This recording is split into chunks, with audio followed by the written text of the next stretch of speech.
은퇴 후 첫 달 통장을 확인하던 순간을 잊을 수 없습니다. 월급이 없어진 건 알고 있었지만 집에 들어가는 돈이 이렇게 많을 줄은 몰랐습니다. 관리비, 난방비, 수도세, 전기세, 인터넷 요금까지 합치니 한 달에 80만 원이 훌쩍 넘었습니다. 연금에서 주거비만 빼면 생활비가 빠듯했습니다. 박 선생님은 그제야 깨달았습니다.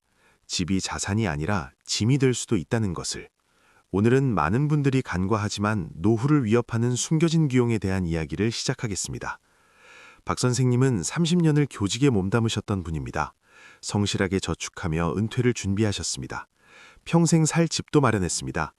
50평대 아파트였습니다. 자녀들이 다 컸을 때 구입한 집이었습니다. 넓고 쾌적했습니다. 손님도 부를 수 있었고 손주들이 놀러와도 충분했습니다. 현직에 있을 때는 주거비가 크게 부담되지 않았습니다. 월급이 들어오니 관리비며 공과금이 나가도 여유가 있었습니다. 오히려 저축도 할 수 있었습니다. 은퇴 후에도 별 문제 없을 거라 생각했습니다. 연금도 받고 저축도 있으니 걱정할 게 없어 보였습니다. 하지만 은퇴하고 3개월쯤 지나자 불안감이 찾아왔습니다. 통장 잔고가 예상보다 빠르게 줄어들었습니다. 큰 돈을 쓴 것도 아닌데 계속 빠져나갔습니다. 무엇이 문제인지 파악하기 위해 가계부를 꼼꼼히 확인했습니다. 첫 번째로 눈에 들어온 것은 관리비였습니다. 한 달에 30만 원이 훌쩍 넘었습니다. 50평대 아파트라 기본 관리비가 높았습니다. 여기에 각종 공용시설 유지비가 붙었습니다. 헬스장, 독서실, 게스트하우스 같은 시설들이 있었습니다. 박 선생님 부부는 한 번도 이용하지 않았지만 비용은 매달 나갔습니다. 두 번째는 난방비였습니다. 겨울철이 되자 고지서를 보고 깜짝 놀랐습니다. 한 달에 20만 원이 넘게 나왔습니다. 온종일 집에 있으니 보일러를 계속 돌려야 했습니다. 넓은 평수를 데우는데 생각보다 많은 비용이 들었습니다. 세 번째는 전기세였습니다. 여름철 에어컨을 틀면 전기세가 급등했습니다.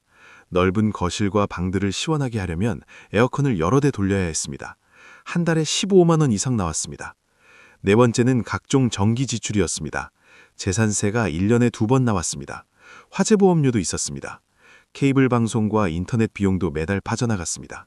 하나하나는 작아 보였지만 합치면 만만치 않았습니다.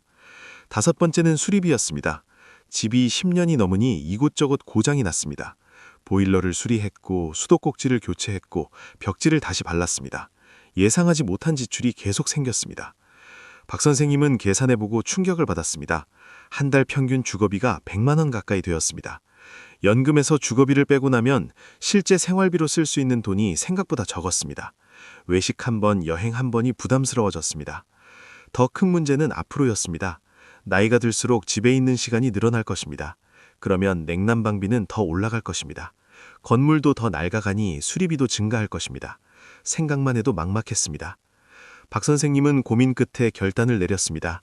집을 줄이기로 한 것입니다. 넓은 집이 필요 없었습니다. 자녀들은 독립했고 부부만 살았습니다. 손주들도 1년에 몇 번 오지 않았습니다. 무리해서 큰 집을 유지할 이유가 없었습니다. 30평대 아파트로 이사했습니다. 같은 동네의 작은 평수였습니다. 환경은 비슷했지만 규모가 달랐습니다. 처음에는 좁게 느껴졌습니다. 하지만 곧 익숙해졌습니다. 부부 둘이 살기에 충분했습니다. 변화는 즉시 나타났습니다. 관리비가 절반으로 줄었습니다. 한 달에 15만 원 정도였습니다. 난방비도 크게 줄었습니다. 좁은 공간을 데우는 것이 훨씬 경제적이었습니다. 전기세도 마찬가지였습니다. 청소하고 관리하는 것도 훨씬 수월했습니다. 넓은 집은 손이 많이 갔습니다. 청소하는 것만으로도 하루가 갔습니다. 작은 집은 2시간이면 충분했습니다. 체력 소모도 줄었습니다. 무엇보다 마음이 편해졌습니다. 주거비 걱정이 덜했습니다. 관리비 고지서를 받아도 부담스럽지 않았습니다. 겨울에 보일러를 틀 때도 망설임이 없었습니다. 경제적 여유가 심리적 안정으로 이어졌습니다. 박 선생님은 말씀하셨습니다. 진작 옮길 걸 그랬다고. 쓸데없는 허세 때문에 고생했다고. 남들에게 보이려고 큰 집을 유지했던 것 같다고 솔직하게 말씀하셨습니다. 이웃 중 한 분은 다른 선택을 했습니다. 단독주택으로 이사를 갔습니다. 마당이 있는 집에서 여유롭게 살고 싶다는 꿈이 있었습니다. 귀농을 꿈꾸며 시골로 내려갔습니다. 하지만 1년도 안 되어 다시 도시로 올라왔습니다. 주거비가 예상을 초과했기 때문입니다. 단독주택은 관리비가 엄청났습니다. 보일러를 개별로 돌리니 난방비가 어마어마했습니다. 단열이 약해서 아무리 데워도 따뜻하지 않았습니다. 정원 관리도 큰 일이었습니다. 잔디를 깎고 나무를 가꾸는데 시간과 돈이 들었습니다. 나이 들어서 하기엔 너무 힘든 일이었습니다. 관리업체를 부르면 비용이 만만치 않았습니다. 겨울에는 수도관이 얼어서 터지는 일도 있었습니다. 지붕 수리도 필요했습니다. 페인트칠도 주기적으로 해야 했습니다. 아파트에서는 관리비에 포함되던 것들을 모두 따로 해야 했습니다. 결국 적자가 누적되어 다시 아파트로 돌아왔습니다. 로만과 현실은 달랐습니다. 멋진 전원 생활은 비용이 많이 드는 사치였습니다. 또 다른 분은 빌라를 선택했습니다. 아파트보다 싸서 부담이 적을 거라 생각했습니다. 실제로 집값도 저렴했고 관리비도 낮았습니다. 처음에는 만족했습니다. 하지만 시간이 지나면서 문제가 생겼습니다. 건물이 낡아서 수리할 곳이 많았습니다. 공동으로 관리하는 시스템이 약했습니다. 무언가 고장나면 개별적으로 해결해야 했습니다. 비용이 예상보다 많이 들었습니다. 겨울에는 추웠고 여름에는 더웠습니다. 단열이 약했기 때문입니다. 냉난방비가 아파트보다 더 나왔습니다.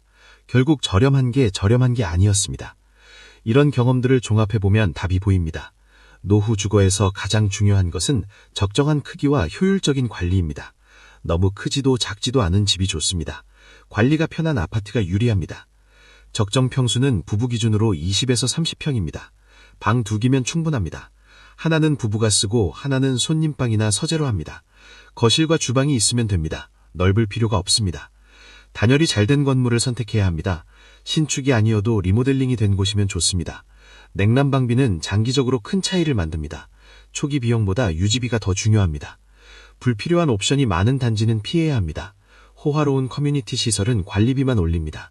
실제로 자주 쓰지 않습니다. 기본에 충실한 단지가 경제적입니다. 대중교통이 편한 곳을 선택해야 합니다. 나중에 차를 못 몰게 되어도 생활할 수 있어야 합니다. 걸어서 마트나 병원을 갈 수 있으면 더 좋습니다. 택시비, 교통비도 주거비의 일부입니다. 각종 요금제도 점검해야 합니다. 케이블 방송은 정말 필요한가요? 인터넷 속도는 적정한가요? 보험은 중복되지는 않나요? 작은 것들을 모으면 한 달에 10만 원도 절약할 수 있습니다. 에너지 효율도 중요합니다. LED 전구로 바꾸고 절수기를 설치하고 보일러를 효율 좋은 것으로 바꾸는 것도 방법입니다. 초기 투자가 들어가지만 장기적으로 이득입니다. 무엇보다 현실적인 계획이 필요합니다. 은퇴 전에 주거비를 정확히 계산해 봐야 합니다. 관리비, 공과금, 세금, 보험료, 수리비까지 모두 포함해야 합니다. 그래야 연금으로 감당 가능한지 알 수 있습니다. 만약 부담스러우면 은퇴 전에 미리 조정해야 합니다. 집을 줄이거나 관리비 적은 곳으로 이사하거나 에너지 효율을 높이는 등의 조치가 필요합니다. 은퇴 후에는 선택의 여지가 줄어듭니다. 박 선생님은 지금 만족하며 사십니다. 작은 집이지만 편안합니다. 주거비 걱정 없이 여행도 다니고 취미생활도 즐깁니다. 진정한 여유는 큰 집이 아니라 적은 부담에서 온다고 하셨습니다. 노후 주거비는 생각보다 많이 듭니다. 보이지 않는 곳에서 계속 새어나갑니다. 하지만 미리 준비하면 충분히 관리할 수 있습니다. 작은 결정들이 모여 큰 차이를 만듭니다. 여러분은 어떠십니까? 현재 주거비가 얼마나 드는지 정확히 파악하고 계신가요? 은퇴 후에도 감당 가능한 수준인가요? 지금부터라도 점검하고 준비하시기 바랍니다. 오늘 이 이야기가 여러분의 노후 준비에 도움이 되었기를 바랍니다. 현명한 주거 선택으로 편안한 노후를 누리시기를 바랍니다. 이 영상이 유익하셨다면 구독과 좋아요 부탁드립니다. 다음에도 여러분의 노후를 위한 실질적인 정보로 찾아뵙겠습니다. 준비하는 모든 분들을 응원합니다.